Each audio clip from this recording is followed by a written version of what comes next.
Oh, hey, didn't see you there. You know, Starbucks is usually considered higher class than a lot of the places that we've looked at together as far as one-star reviews go. But it's crazy what happens to kind, calm, intelligent people when they don't get their morning cup of coffee just the way they like it at exactly the time they expect it. They become children. They throw hissy fits. It's really good for us because we get to read the reviews and be entertained. So follow along with me as we read some Starbucks one-star reviews together. You know, as I did with McDonald's, I'm going to compile a list of the complaints that we receive, then I'm going to go to my local Starbucks and I'm going to try out the complaints and see if they hold any water. So first up, ND says this: just went to the drive-thru and they never have anything at this store. This has happened multiple times. I called to make a complaint and the person that answered was extremely rude and hung up on me. Horrible customer service. Stay away from this store. You see what I mean? People not getting their caffeine can be like children not getting a piece of candy that they asked for. They ask their parents for a piece of chocolate. Their mom says, no, you can't have that chocolate right now. And they say, you never let me have anything. And that's exactly what ND is doing here. He asked for some strange combination of milks and syrups that Starbucks probably didn't have. They were out at the moment. And what does he do in response? He says, they never have anything at this store. Unless, hang with me for just a second, what if they literally didn't have anything at this Starbucks? Then I would understand his complaint. If ND went to the drive-thru and he said, hey, I will have a black coffee, and the guy at the drive-thru said, yeah, we're out of that right now. And he was like, okay, Starbucks coffee, out of black coffee. Doesn't really make sense, but I get it. Look, we all run out of things. We all have things that don't work out. I know you guys have pastries. I've seen brownies there before. Could I get a brownie? Or if you're out of that, could I just get any kind of pastry?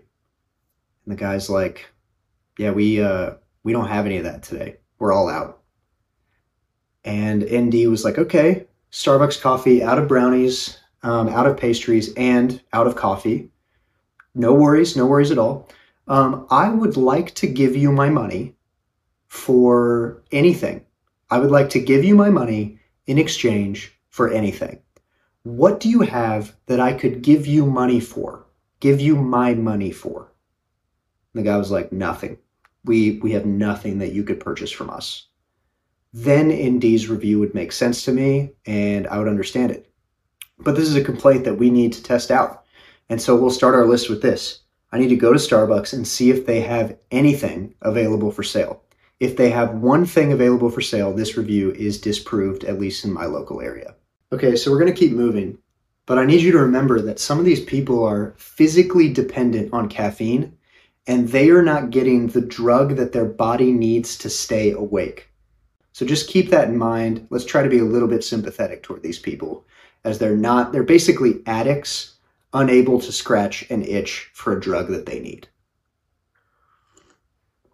Oh, that's good. Okay. George says this: coffee was so strong, it was like drinking paint thinner. I always drink Pike's Place, and I can tell you that this bore no resemblance to any cup of Pike's I have ever had. The sandwich, which is my favorite, was anemic and had almost no bacon in it, was soggy rather than crispy, and tasted pretty bad. All in all, I would have to give my first experience here a big 0, but the Google review system only allows for 1 star. George, would you like to tell the class how you know what paint thinner tastes like? George, I also think that maybe you actually got exactly what you ordered when you ordered Pike's Place and it tasted like paint thinner. If you bought a black coffee at Starbucks and that black coffee tasted like burnt hair, that is exactly what you ordered at Starbucks. And I get it, that's a shame. It truly is that the black coffee tastes that way, but that is how it tastes. And so you might have gotten exactly what you asked for. Also, George, I think it's a very interesting way to describe a sandwich. You describe the sandwich as anemic, which, according to a brief Google search, means that the sandwich has fatigue, low energy, increased heart rate, shortness of breath, headaches, and dizziness. George, please take the sandwich to the emergency room, but we need to test a piece of your review. I need to get a cup of black coffee at my local Starbucks and see if it tastes like paint thinner.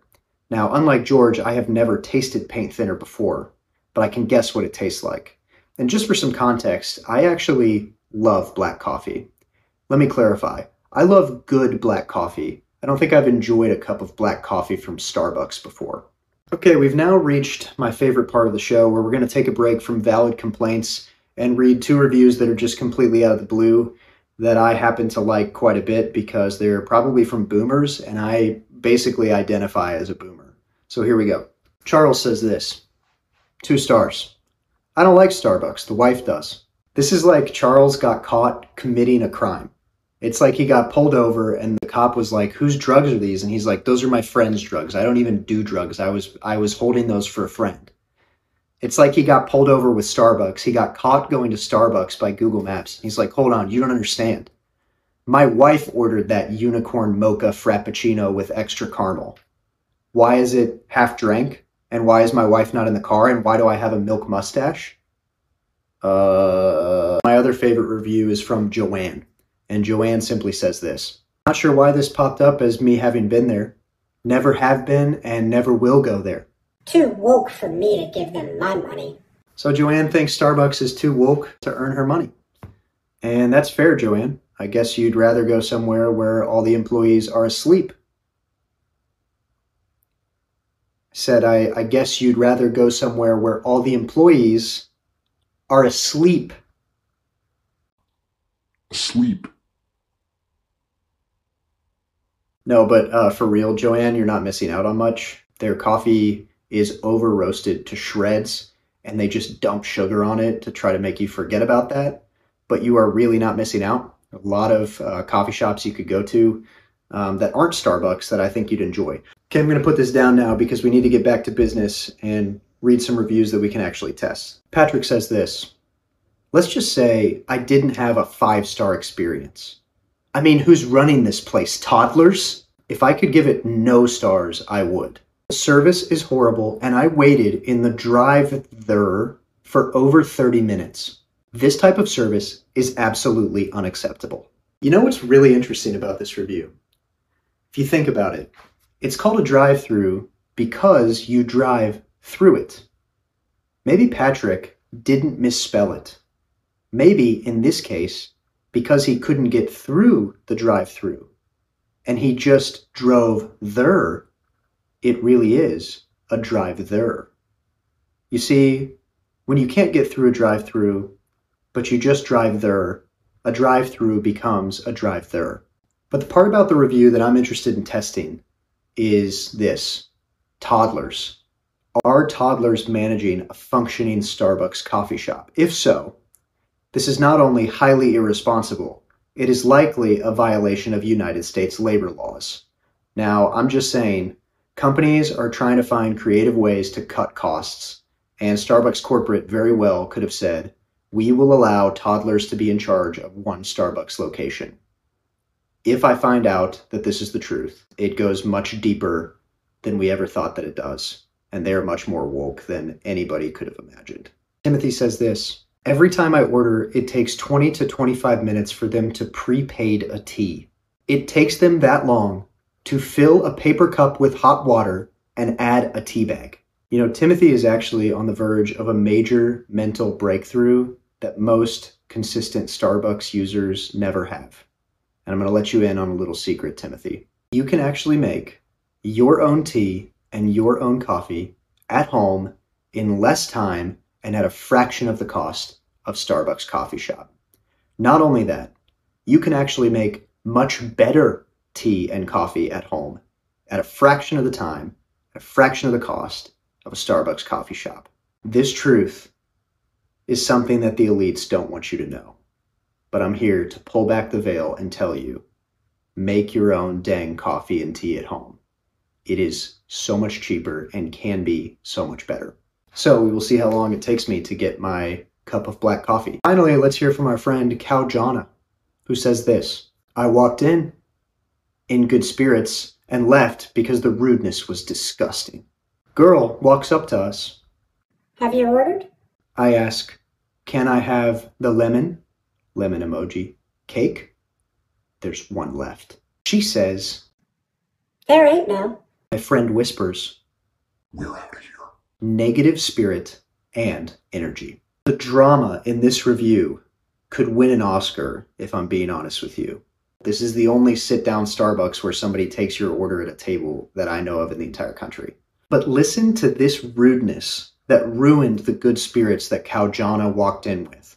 She asked for the lemon cake. And just if you're confused what the word lemon means, as it is a very confusing word, she adds in the emoji of a lemon just so we're all tracking to what she's talking about. She is talking about lemon, the fruit. She's not talking about lemon, an automobile that no longer works, which is a very important distinction because you probably wouldn't want a cake made out of a non-functioning automobile. She wanted the fruit lemon cake. She then gives us a little bit of the behind the scenes of this moment. There's one slice left of this lemon, the fruit lemon cake. What is the employee's response to this? There ain't no. There ain't no. That's messed up. There's one slice left and you can't even have the decency to form a complete sentence to say to this woman, I'm sorry, madam. We no longer have the fruit lemon cake left. There is none of it remaining for you to have, madam. Instead, you simply look her in the eye and say, There ain't no. It's messed up. And then her friend dramatically whispers, either to her or to the employee, we're not totally sure, we're out of here. And they get up and they leave, lemon cakeless. So we're going to check our local Starbucks for negative spirit and energy as well, which a couple of years ago would have been really easy for me to do, but unfortunately I actually sold all of my ghost hunting equipment on Craigslist because I wanted to buy more Nerds gummies. So I no longer have the equipment to do that. However, Jason, if you're out there and watching this, I'll give you a pack of Nerds gummies if I can borrow my ghost hunting equipment just for one last hurrah at my local Starbucks. Just let me know if you're watching this. Anyway, I will check out my local Starbucks for negative energy and let you know what I find. Let's go to the local Starbucks and see what we can find. Okay, I'm here at the local Starbucks to test out the following. Do they have something for sale instead of nothing? Does the black coffee taste like paint thinner? Are toddlers managing this location? And is there a negative spirit and energy about the place? Please stay tuned. Thank you for choosing Starbucks. How are you? Good. How are you? Doing great. What could I get for you? Could I just get a small black coffee? Or what else for you? That's it. All right, it's going to be $2.96. I'll see if you're at the window. Cool. Thanks. Thank you. Okay, just went through the drive-thru. I was surprised immediately that the voice that met mine was not one of a toddler. When I got to the window, the man who served me my coffee was approximately 17 years old. And according to Google.com, this is not a violation of child labor laws, nor is he considered a toddler. I was also surprised that they had something for sale instead of nothing. When I asked for a black coffee, there wasn't even a question. They had black coffee, and they were willing to sell it to me in exchange for money. The claim of negative spirit and energy is also disproved because before he even took my order, he asked me how my day was going. And then when I approached the window, he again asked me how my day was going, which, if anything, the spirit and energy here is too good. It's like invasively kind. And so that is also disproved. The last thing we need to test is, does this black coffee taste like paint thinner? And this is a very important one. And the only one that I'm actually worried is true. Again, I love black coffee, but this is different. So let's see what we think. Oh my. Ooh. Okay. I don't know what paint thinner tastes like, but I imagine it tastes very similar to this. Again, the notes that I'm getting from this coffee are burnt hair, burnt dreams, and burnt memories. Mostly what I'm saying is I'm getting burnt notes from this coffee. So that review is actually kind of true. If you're still watching, I love you more than KauJana loves good vibes, which is to say that I love you a scary amount. Thank you for watching. Please like, comment, and subscribe. I will see you next Friday with another video.